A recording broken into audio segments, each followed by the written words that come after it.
જો ખેડૂત મિત્રો તમે નવા આપણી ચેનલમાં હોય તો શેર કરો, લાઈક કરો, સબસ્ક્રાઈબ કરો અને આવા આવનારા વિડીયો તમને અવારનવાર મળશે. ચાલો, કેમ છો ખેડૂત મિત્રો? મજામાં છો ને? જો આપણે આજે વાડી આવી ગયા છે અત્યારમાં. આની આજે તારીખ 24/7/2024ના રોજ આપણો વિડીયો આજ અપલોડ થયેલો છે. તો આપણી ચેનલમાં જો તમે ખેડૂત મિત્રો નવા હો તો શેર કરવા અને લાઈક કરો, કોમેન્ટમાં લખો અને સબસ્ક્રાઈબ કરો, એટલે જ્યાંથી તમને નવા વિડીયો જોવા મળશે. આપણે કેમ કે ફાર્મિંગ ખેતી માહિતીમાં આપણું સ્વાગત છે. અને આપણો વિડીયો જોવા માટે ખેડૂત મિત્રો તમને ખૂબ ખૂબ ધન્યવાદ. તો જો આપણે આજે આવડો કપાસ થઈ રહ્યો છે અને વરસાદનું પ્રમાણ પણ ઓછું છે. કેમ કે ધીમી ધારે વરસાદ વરસી રહ્યો છે અને એટલો બધો વરસાદ પણ આપણે છે નહીં. કેમ કે ઘેરા ઝાપટા આવે છે, કેમ કે મોટો વરસાદ આપણે છે નહીં. તો કપાસ જો આપણે કપાસની રોનક સારામાં સારી છે અને કપાસનું રિઝલ્ટ પણ આપણે સારામાં સારું છે અને આપણે ખાતરનું પણ રિઝલ્ટ આપણને સારું મળ્યું છે. કેમ કે આપણે આમાં સલ્ફર પણ આપેલું છે અને પણ આપણે યુરિયા આપી દીધું છે. 1 વીઘે 10 કિલો યુરિયા આપ્યું છે અને ત્યારબાદ પછી આપણે કપાસનું રિઝલ્ટ સારું છે.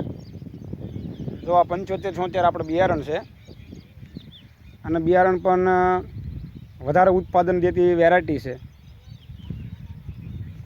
કેમ કે આમાં ઈયળનું પ્રમાણ ઓછું રહે છે અને કપાસની કુણપ સારી રહે છે. જો આ તમને વિડીયામાં બતાવી રહ્યું છે, કપાસની કુણપ આવીને એવી ઠેઠ સુધી રહી છે. હજી આપણે આમાં પ્રે કે માર્યો નથી અને પ્રે મારવાનું હજી આપણે બાકી છે. પણ વરસાદમાં પ્રે મારવા જઈએ તો આપણો ખર્ચો ફેલ થાય, એટલે આપણે આમાં હમણાં ખમી ગયા છીએ થોડાક સમય, એટલે હમણાં પ્રે મારવાનો આપણે થતો નથી. કેમ કે જો આપણે દવા છાંટીએ તો દવામાં સ્પ્રે મારીએ અને વરસાદ આવે તો દવા આપણી ફેલ જાય, એ ઉપયોગમાં આવે નહીં. એટલે આપણે દવા છાંટવાની નથી. આમાં દવા છાંટવાની છે પણ આપણે વરસાદ વયો જાય એટલે આપણે આમાં પહેલો છંટકાવ કરી દેવાનો જ છે. એટલે હવે આપણે આજે આપણે વાડી આવી ગયા છીએ અને કપાસ હજી નાનો છે પણ કાંઈ બહુ એવો ખૂબ કાંઈ કવાય નથી આપણે, અને દવા છાંટવાની કોઈ એટલી બધી ખાસ જરૂર નથી. કેમ કે વરસાદની કુણપ સારી જ છે. કોઈ આમાં જાતનો કવા આપણે કપાસમાં હજી છે નહીં. તો વહેલાસર આપણે દવા શરૂ કરી દઈએ તો એટલે એને પછી એકના એક હપ્તે એને દવા મારવી પડે છે, તો તેનું રિઝલ્ટ સારું રહે છે. અને કેમ કે ખૂબ જ વરસાદ તો ખૂબ જ પડ્યો છે પણ ભારે બહુ પડ્યો છે. કેમ કે જૂનાગઢમાં 40 ઇંચનો આંકડો છે, પોરબંદરમાં છે, દ્વારિકામાં પણ નદી 2 ફાળ વરસાદ છે. વરસાદ તો બહાર બહુ છે અને આપણે એટલો બધો અહીંયા વરસાદ છે નહીં. તો હવે આપણે વાત કરીએ કે આ ચોકડીના માધ્યમથી આપણે આ કપાસ સોંપેલો છે. જો આ રીતે તમને ઝીણા સા દેખાશે, આ રીતે બરાબર દેખાશે. આપણા 54ની જાળી છે, એટલે 54 એટલે 27ની જાળી આપણે આ ગોળ દેખાય તમને. બાકીની તમને આ છે એ 17ની જાળીમાં બતાવી છે.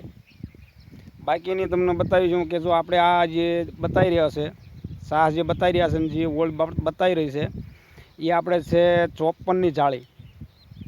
54ની જાળીમાં આપણે કપાસ બનાવેલો છે અને એમાં આપણે ચોકડી પાડેલી છે. એટલે ચોકડી પાડવાનું કારણ એ છે કે તમારે ચોકડીમાં બિયારણ વધારે ન જોવે. આ આપણી ખેડૂતભાઈની માહિતી છે અને આવતા વિડીયો મળશું. જય કિશનભાઈ, જય ખેડૂત, જય ઇન્ડિયા, જય ગુજરાત, જય ભારત. જો તમે આપણી ચેનલ સારી લાગી હોય અને આપણો વિડીયો તમને જો ગમ્યો હોય તો જય માતાજી કોમેન્ટમાં લખજો ખેડૂત મિત્રો. અને આવા વિડીયો આપણે તમને નવા જોવા મળશે. સબસ્ક્રાઈબ કરો, લાઈક કરો અને શેર કરો.